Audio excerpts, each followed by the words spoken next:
What's good, everybody? It's Malcolm from Tapped In Wellness, and I'm back with Bob's Red Mill to bring you guys a super simple, super easy, single serve berry crisp. The filling is sweet and gooey and topped with a gluten-free almond flour crumble. It's super easy, super delicious. I'm gonna show you guys how to make it. Let's get into it.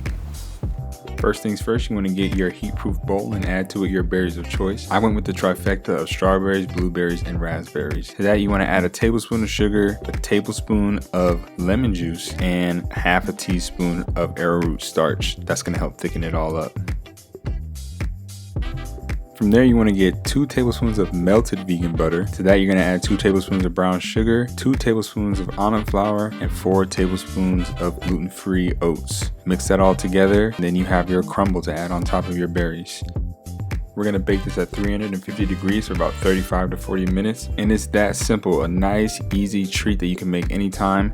You can also scale these ingredients up if you want to make a bigger one or more of them. And just look at how perfect this comes out. It's so delicious, gooey in the center, nice and crispy and crunchy on top. Definitely give this one a shot. That's the recipe, and I'll catch you guys in the next one. Peace.